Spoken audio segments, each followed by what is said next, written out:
Yo, Nintendo has blessed us and remade one of the most beloved Paper Mario games, Thousand Year Door. I know I said in my previous video that I'd probably do a video on Lethal Company, but after I said that I was able to pick up this game and, well, Paper Mario Jump Scare. This remake is absolutely insane. First off, just look at the cover art. You open it up and it's like you're opening up the Crystal Star map. Bet you feel real stupid if you got the digital copy. Compare that to the GameCube cover. My mom used to only get me the used things at GameStop. Well, the person she bought it from off eBay probably got it used at GameStop. But you open up the case and here's your game, there's your manual, no art, no class. But in the actual game, the lighting is redone, characters have this depth to them now, and they added back-facing sprites to every entity in the game. To be honest, I didn't really notice this one until going back to the original, and it's kind of blinding now that only Mario turns backwards. Back-facing sprites are cool and all, but what I find really fascinating is what they had to do to make these work. In Paper Mario, when you turn around, you get this cool flip animation. However, in the original, you only get this animation turning side to side.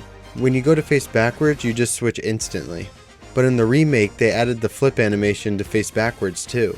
A piece of paper only has two sides to work with, so in order to have this effect, they have to replace the different sides mid-flip.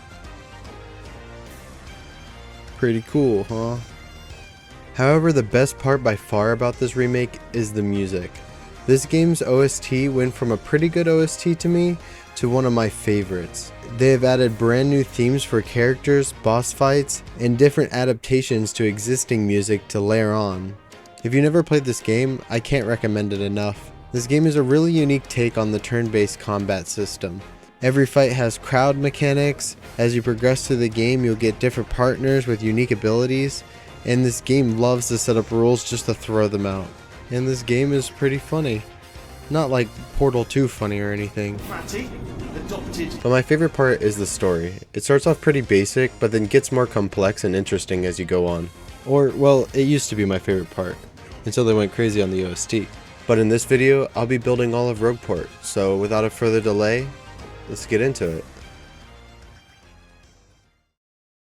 So usually when I remake maps from video games, I grab a picture of the minimap to use as a guide. However, as you probably know, this game does not have one. So instead, I take a specific detail like this chain and come up with a design for it. The design I came up with is 3 blocks wide, so I'll use these other chains to measure the rest of the area.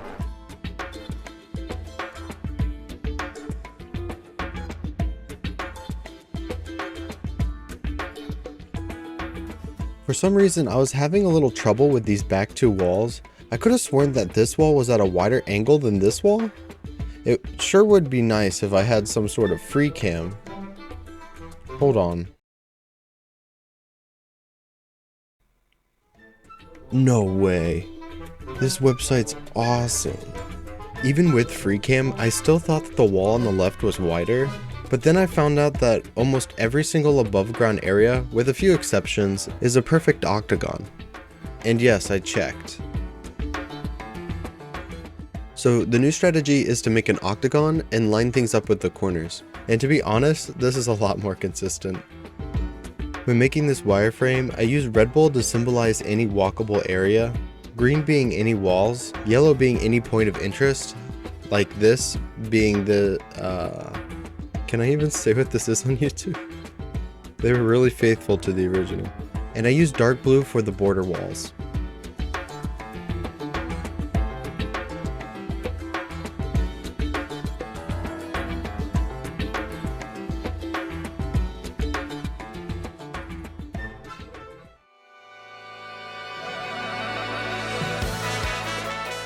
First, we'll start with the harbor.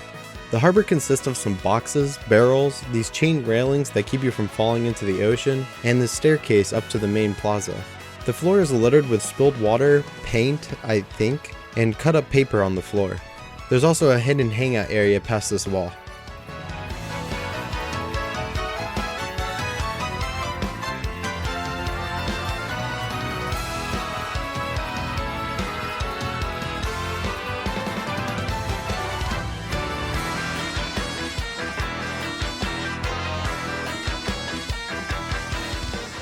To To make the cobble floor, I replaced the emerald blocks I laid out with an arc Voronoi pattern with cyan terracotta as the cracks. I then replaced around the cracks with stone bricks, which are slightly darker than stone, and add in some andesite with the crack pattern.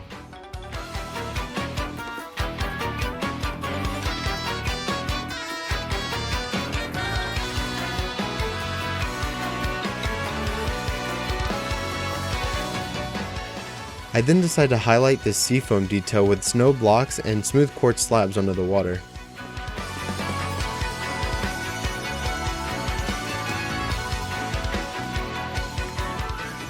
Now onto the main plaza. The main plaza features many buildings, dirt patches to the left and right, and this very strange mysterious contraption.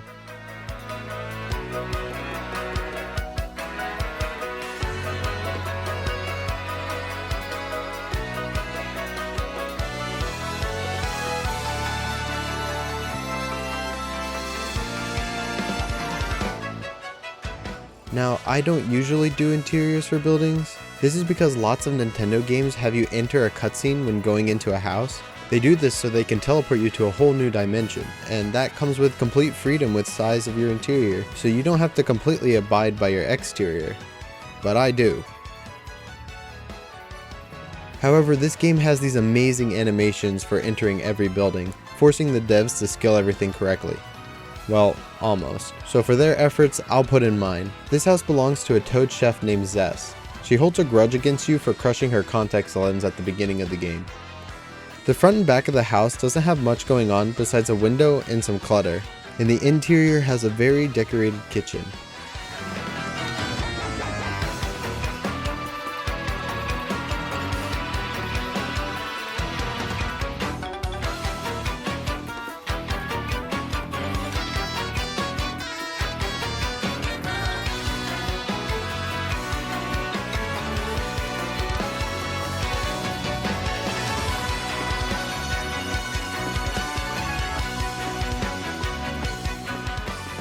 The next building over is a two-story shop.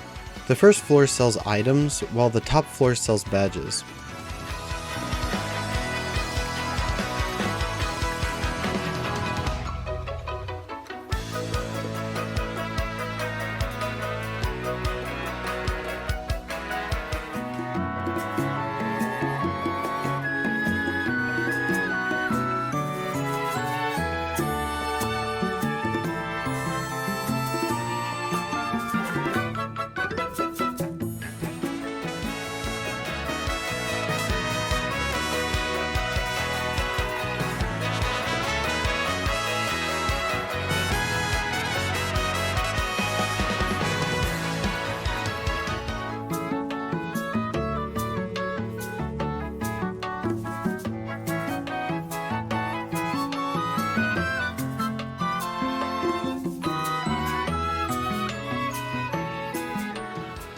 At the back, there are torn up wanted posters, graffiti on the walls, and a drainage pipe connected to no gutters.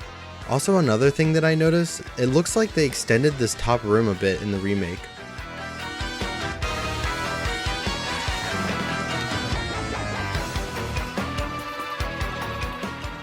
Moving on to the next building, we have a tavern on the bottom and an inn on the top.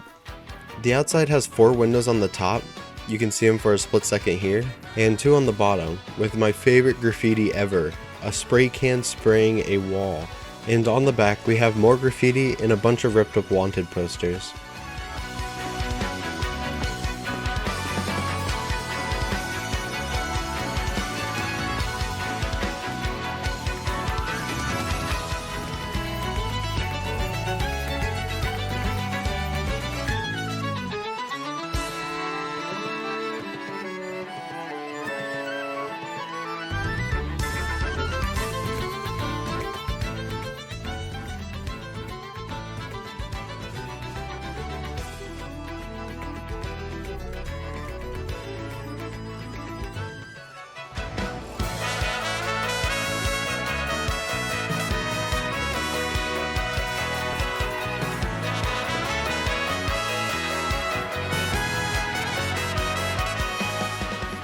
The last building in the main plaza is the small hideaway house. There's not much on the front besides a window, a few posters, and this giant chest attached to the roof that taunts you for most of the game. To get into the house, you'll need to enter this one from the back. Inside is full of a bunch of random garbage and stains on the wall.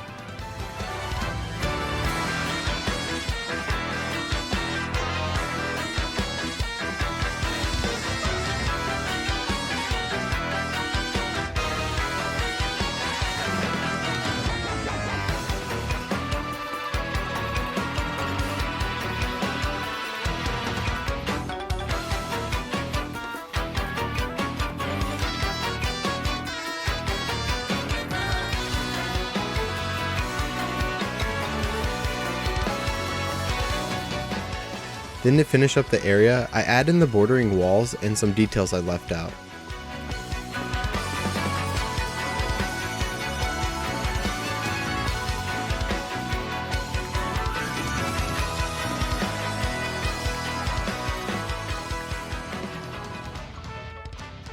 Heading through this entrance, we get to the east side of Rogueport. The east side of Rogueport is described as the less safe part of town, and is a little more run down, featuring lots of dirt where cobbled flooring used to be, and many back alleys. The east side is run by the Robo Thieves, a gang led by Ishnail, the snail. I always wondered why they were called the Robo Thieves, but while writing the script I realized that it's probably pronounced Robo Thieves, like as in Rob. The first place you'll come across in this area is this hidden alleyway. However, I want to finish these surrounding walls first, so I'll actually be coming back to this area last. I'll start with these two twin houses, and this fenced-in area containing a pipe.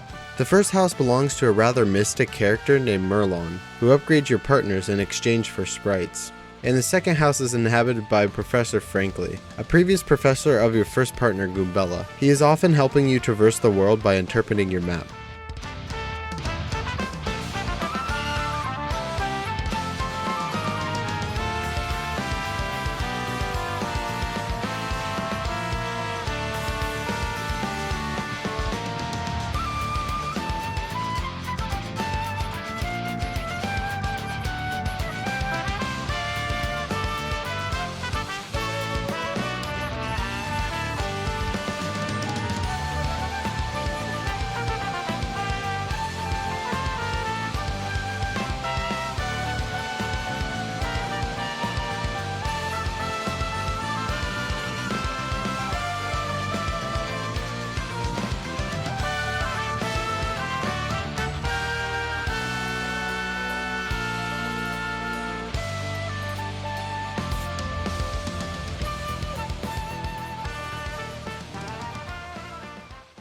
Past this wall, there is another set of two houses. The first house is usually locked, but I've gotten to the point in the game where you unlock it.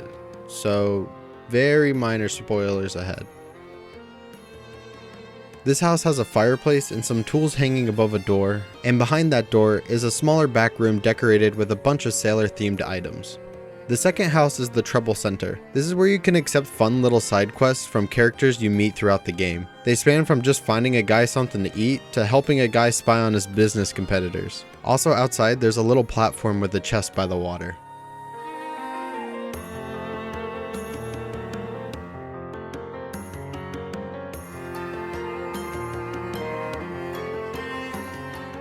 So this happens to be the only house with a green roof, and unfortunately it's very slanted, so we have to use slabs. And side tangent, if you're a game developer watching this, let's stick to 45 degrees minimum. The Minecraft building community should have your #1 concern, like come on. And I know what you're thinking, there's no green slabs in Minecraft. But you're wrong. We still got mossy cobblestone to work with, and it's green enough. There's also mossy stone bricks, which make for a perfect highlight, but even I forgot those exist, so I add those in a little bit later off camera.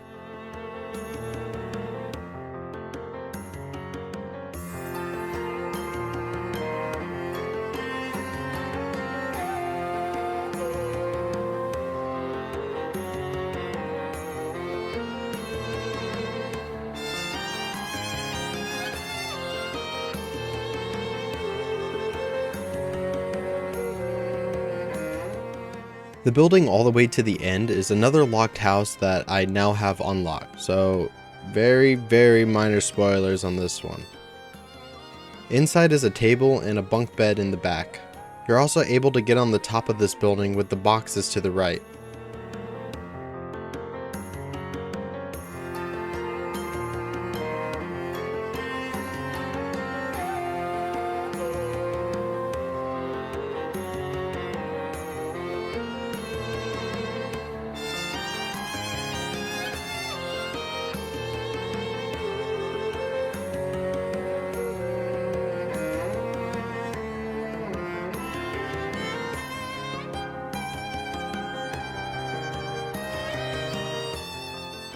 Now time for the back of the houses. The area back here isn't too detailed besides the Robo Thieves hideout. Inside, they have weapons on the wall, a table full of food, and an L-shaped couch. However, the funniest part I find about this house is these obviously blocked windows here. If you head onto the roofs, you can see the wall going over them.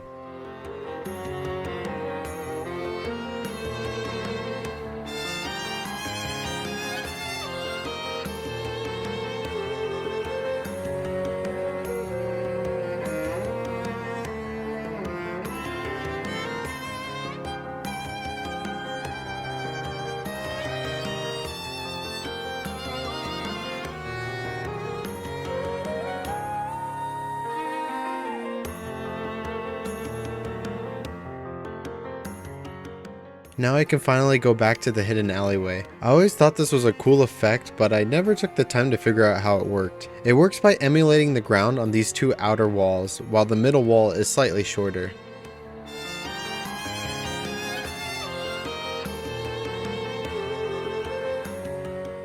See, it kind of works. Not really. The alley houses a bandit lying low and a person named Darkly who just likes the dark area. And all the way in the back is where you can find a star piece. Ever wonder what it looks like back here? It looks like this.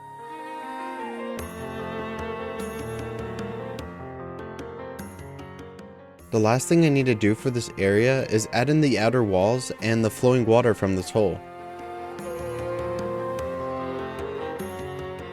I use a gradient consisting of terracotta and brown concrete powder to simulate the wetness of the bricks.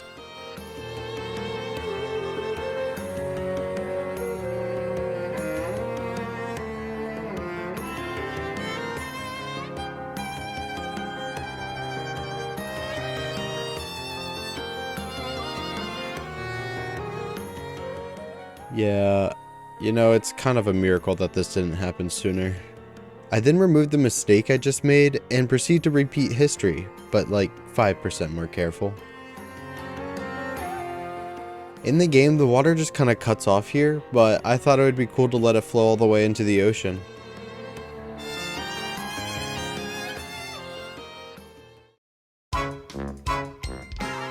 Now onto the west side of town. The west side of town is supposed to be safer and cleaner in contrast to the east side. This part of town is run by the Pianta Mafia, which is constantly competing with the Robo Thieves. And the game decides to give all of the Piantas mobster accents, which is just the best.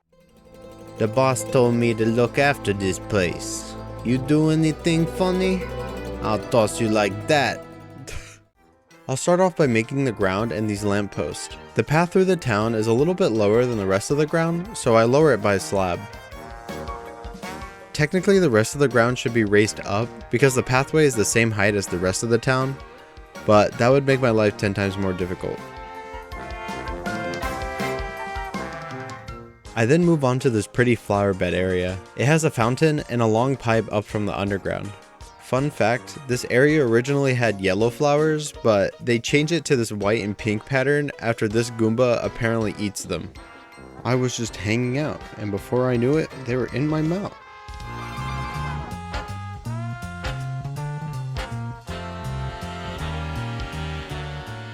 Next is these two twin houses. I can't really see what roof color it is.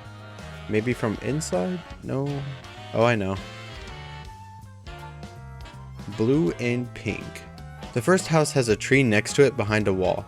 It has two windows on the top and one on the bottom, with a circle windowed door. This house belongs to a toad family where the dad is an aspiring writer and the mom is a gambling addict. The inside has a blue carpet and a green wallpaper I will not be able to do. You know, because space issue. The downstairs has a table and a cabinet, and the upstairs has a desk, bookshelf, plant, and a super fancy flower chandelier. Where do they sleep?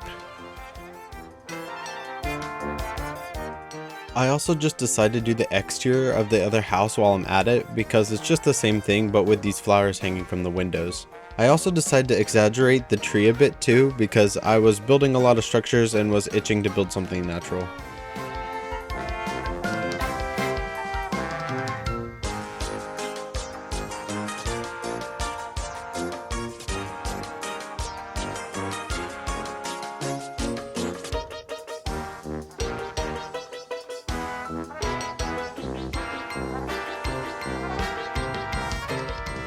The second house is owned by this Koopa. He has a much fancier table with an orange carpet and magenta wallpaper. Upstairs he has his futon, a dresser, and the same chandelier. Also, what's with these window placements? This one just looks right into the other one.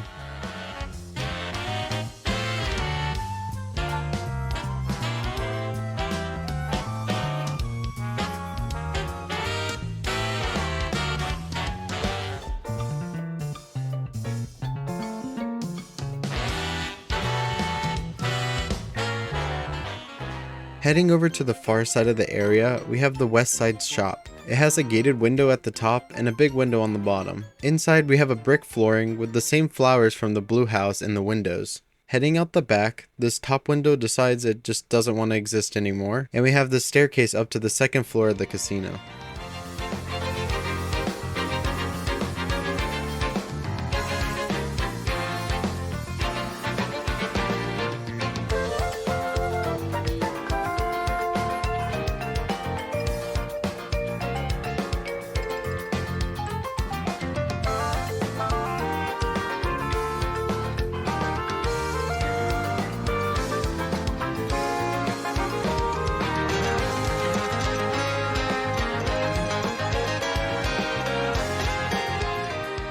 Now onto the casino itself.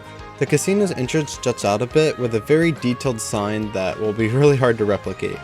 On the inside there are many different machines with this cage desk at the end. Also there's this Don Pianta statue.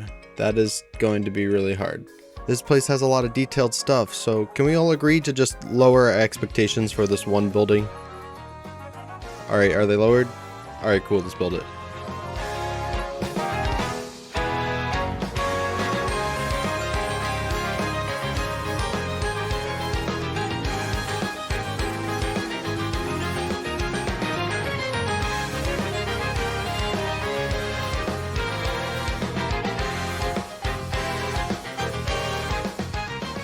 Now all that's left is the second floor. The second floor has a large window towards the front and some smaller windows on the side. You don't get to go in here without completing a decent chunk of the game, so another ultra minor spoiler ahead. The interior consists of a long room with a green carpet, some chairs and dressers against the wall, a fancy chandelier, and a desk at the end of the room.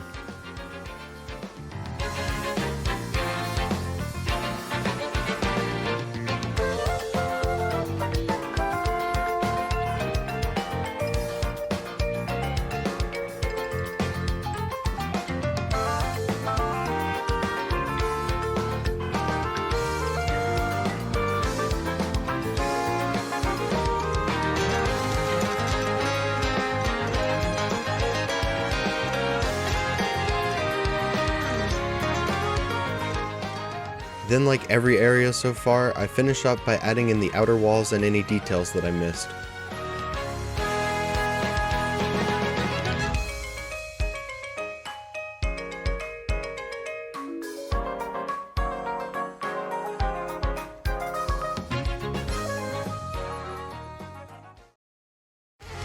The only area left to do is the train station.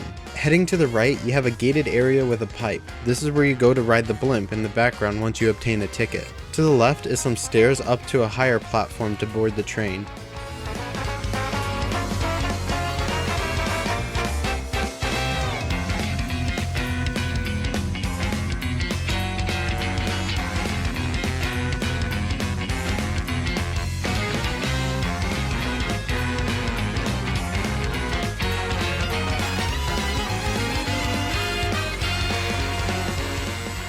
The train itself is on a track in the background. It has a bunch of star imagery on it. After the first head train car, there are 5 others. I know it looks like 6, but the white one is repeated for some reason. After the last car, the train head is flipped to the other side. This is not actually true. The white car is actually the last car in hindsight. This is how mini trains work in real life, so they are able to go both ways, like bullet trains for example, so I took this as fact. I don't know why the train appears like this. It probably is both models coming and going at the same time. I'm sorry.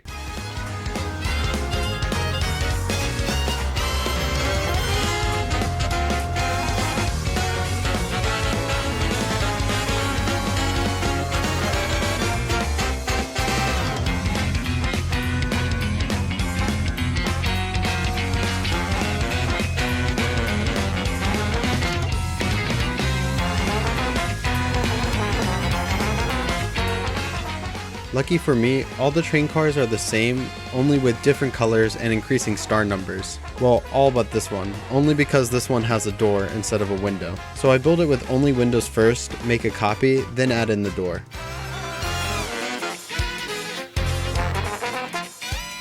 When recoloring the cars, I had to choose gradients around certain blocks so that I could keep the details I added in with stairs, slabs, and trapdoors. For the red car I used mangrove, green I used warped planks, yellow I used bamboo, purple I used crimson planks, and for white I used iron. I then repositioned the train further ahead on the tracks. Then all that's left of the project is to expand the platform a little and add in the forest behind the train.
Hey, thanks for making it to the end. If you want to download this world and see it for yourself, you can. It's available for free on my Patreon. All you have to do is join the free tier. Link will be in the description. If this is your first video on the channel, then hey, welcome. If you're interested, I did all of the Great Sky Islands from Tears of the Kingdom, and I also have a Twilight Princess series going on where I'm trying to rebuild the whole game. For those of you returning, I am so sorry this video is a little late. Turns out the editing process took a lot longer than I thought it would. I'll still keep up the schedule though, so expect another video Monday next week. This time, it will actually be Lethal Company.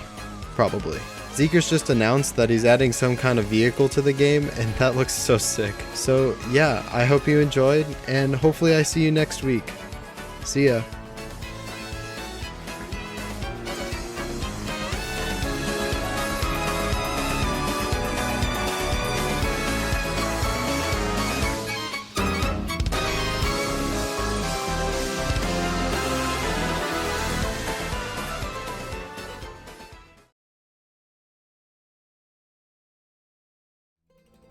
The boss told me to look after this place.